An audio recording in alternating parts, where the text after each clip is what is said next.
আবারও সেই পুরনো আলাপগুলো সামনে এনে মনে করছেন তারা শিক্ষার্থীদের অনেক কল্যাণ করবেন। ঢাকা বিশ্ববিদ্যালয়ের শিক্ষার্থী যথেষ্ট ম্যাচিউর, এগুলো নিয়ে খুব বেশি শিক্ষার্থীরা জানেন যে আপনাদের আর কোনো শিক্ষার্থীদের কল্যাণমূলক কর্মসূচি না থাকার কারণে, আপনাদের দলীয় এজেন্ডার শূন্যতার কারণে, কিংবা আওয়ামী লীগকে দীর্ঘদিন ধরে ইম্পাওয়ার করার যে অপরাধ ছিল, আওয়ামী লীগের ক্রস ফায়ার, আওয়ামী লীগের হত্যাকাণ্ড, আওয়ামী লীগের গুম, আওয়ামী লীগের আয়নাগর, সেগুলোকে ইম্পাওয়ার করে 2013 সাল পরবর্তী 14 সালের ইলেকশনে 100 শতাধিক আসনে বিনা প্রতিদ্বন্দ্বিতায় নির্বাচিত হয়ে যাওয়ার পরে যখন সারা দেশের ছাত্রদল, শিবির, বিএনপি, জামাত এবং অন্যান্য দলগুলো মিলে আন্দোলন পরিচালনা করেছিল, ছাত্র শিবিরের যখন শতাধিক লোক বারবার শতাধিক লোককে জীবন দিতে হয়েছে। ওয়ালটন এখন দেশের সীমানা পেরিয়ে পৌঁছে গিয়েছে 50টিরও বেশি দেশে।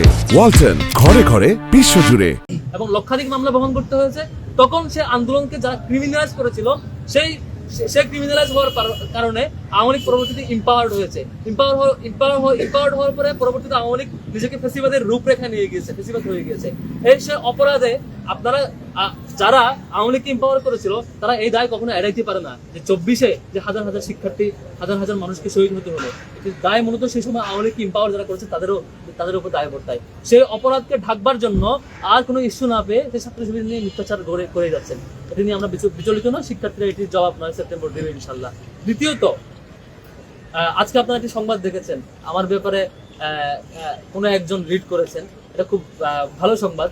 আমি দেখে ওয়েলকাম করেছি যে অন্তত এটুকু ভালো, বেশ কয়েকটি দল দীর্ঘদিন ধরে সাদিক ভাইকে নিয়ে কিংবা আমাকে নিয়ে বিভিন্ন ভিডিও এডিট করে, ছবি এডিট করে, নানা অপপ্রচার এবং প্রোপাগান্ডার চেপে অন্তত কোর্টে গিয়েছেন। এটা খুবই ভালো, আমি আপনাকে ওয়েলকাম করছি। আপনি যিনি কোর্টে রিড করেছেন আমার প্রার্থিতা চ্যালেঞ্জ করে প্রার্থিতা বাতিলের জন্য, আপনাকে ওয়েলকাম। এবং স্বভাবতই ছাত্র শিবিরের জায়গা থেকে এবং আমাদের জায়গা থেকে কোর্টের রায়ের প্রতি এবং আইন এবং আদালতের প্রতি আমাদের রেসপেক্ট অলওয়েজ ছিল, সামনেও থাকবে।